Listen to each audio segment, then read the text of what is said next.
Paul, who wrote half the New Testament, understood something about relationships that we often miss. In Galatians chapter 6 verses 9, he writes, "Let us not become weary in doing good, for at the proper time we will reap a harvest if we do not give up."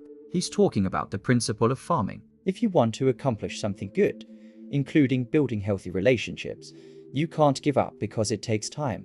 A few years ago, sociologists at the University of Kansas studied 150 college freshmen to see how friendships developed. Most of these students didn't know each other and were starting from scratch. Here's what they discovered.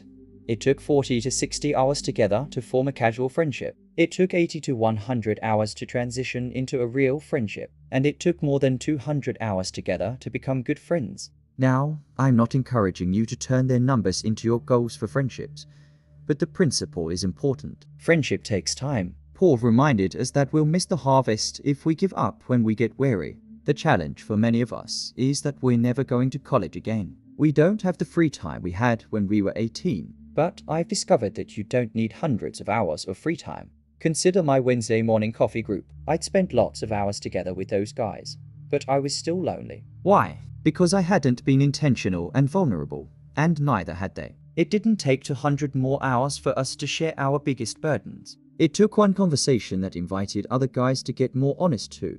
Sometimes you can advance a relationship significantly in a short amount of time if you don't give up and you're willing to be vulnerable. One meaningful conversation can change the trajectory of a friendship and bear real fruit. But between getting a vision for your relationships and harvesting that amazing fruit, don't forget about the messy middle. That's the place where you ask hard questions. Why do I keep reaching out? Why do I open up if they don't do the same? Why do I sacrifice time and money for nothing in return? Sometimes obedience is continuing to show up and trusting God with the fruit of your efforts, even when you feel like nothing is happening.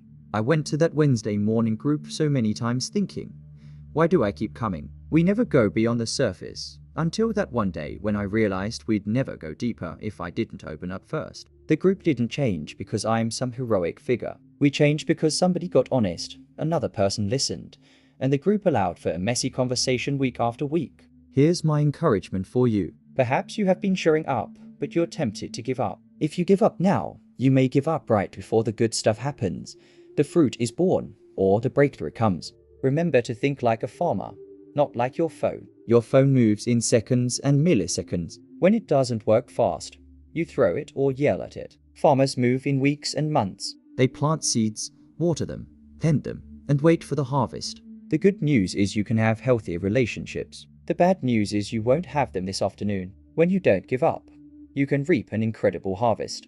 Keep moving towards God's vision for your relationships. The work you do in His name is not in vain.